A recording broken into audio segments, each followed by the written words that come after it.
I photographed many bereaved families at Arlington Cemetery. And one day I saw this lady, and every day she goes to her son's grave. She sits in front of her son's grave and she reads to him.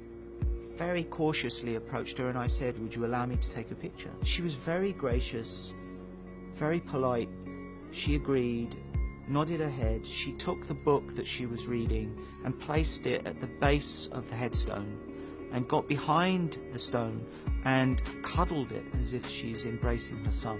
So the whole thing was highly charged. And I didn't even notice that the book that she was reading is the Quran. And I didn't even read what's on the headstone because I was looking at her face. But there was a Muslim name on the headstone. Turns out that this lady's name was El-Shabar Khan. And her son was an American Muslim, and she's an American Muslim, and her son died fighting for America. We published this picture in the New Yorker as a large-scale photo essay, and we called it Service.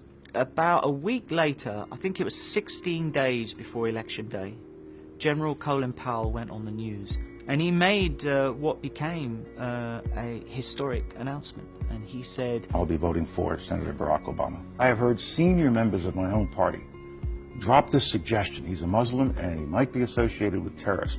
This is not the way we should be doing it in America." I feel strongly about this particular point because of a picture I saw in a magazine.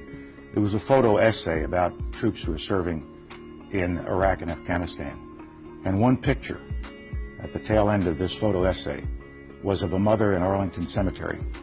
And she had her head on the headstone of her son's grave. And his name was Kareem Rashad Sultan Khan.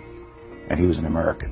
Now, the devastating thing for me is that it's 8 years later.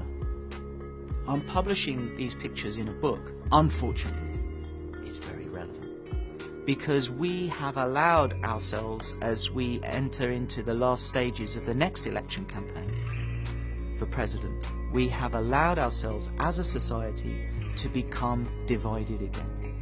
And we have stopped focusing on the things that unite us, the things that we have in common, and we have allowed ourselves to become frightened and to focus on the things that make us different.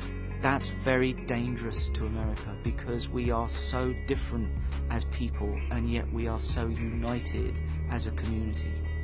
And we must start focusing on the things that unite us.